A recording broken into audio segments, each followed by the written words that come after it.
আসসালামু আলাইকুম। ২০২২ সালে ডিগ্রি দ্বিতীয় বর্ষ পরীক্ষার্থী বন্ধুগণ, তোমাদের পরীক্ষা সংক্রান্ত একটি নিউজ প্রকাশিত হয়েছে।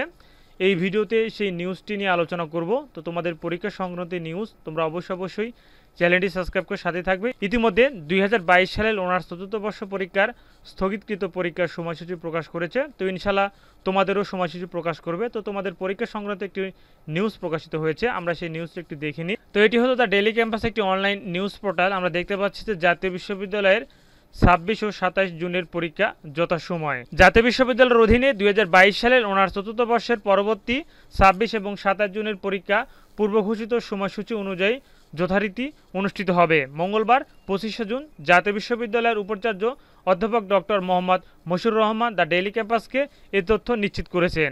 উপাচার্য বলেন, পরীক্ষা বন্ধ থাকলে আমাদের সেশন জটে পড়তে হবে। বন্যার পানি নামতে শুরু করেছে। চতুর্থ বর্ষের ২৬ এবং ২৭ জুনের পরীক্ষা যথারীতি অনুষ্ঠিত হবে, তবে বিশেষ কোনো সমস্যা হলে তা বিবেচনা করা হবে বলে জানান তিনি। দেশের বিভিন্ন অঞ্চলে বন্যা পরিস্থিতি অবনতি হওয়ায় জাতীয় বিশ্ববিদ্যালয়ের অধীনে ২৪ জুন ২০২৪ তারিখের ২০২২ সালের অনার্স চতুর্থ বর্ষ পরীক্ষা এবং ২৫শে জুন ২০২৪ তারিখের ২০২২-এর ডিগ্রি পাস সার্টিফিকেট কোর্স দ্বিতীয় বর্ষ পরীক্ষা স্থগিত করা হয়। তাহলে আমরা নিউজটি পরে বুঝতে পারলাম যে তোমাদের ২০২২ সালের ডিগ্রি দ্বিতীয় বর্ষ পরীক্ষার ২৬ এবং ২৭ তারিখ থেকে যেগুলো পরীক্ষা আছে, অর্থাৎ পরবর্তী যেগুলো পরীক্ষা আছে, সেগুলো পরীক্ষা কিন্তু যথারীতি যথাসময় অনুষ্ঠিত হবে। তো এই ছিল ২০২২ সালের ডিগ্রি দ্বিতীয় বর্ষ পরীক্ষার্থীদের ২৬ ও ২৭ জনের পরীক্ষা যথাসময় অনুষ্ঠিত, সেই শিরোনামে একটি নিউজ। সবাইকে ধন্যবাদ। আসসালামু আলাইকুম।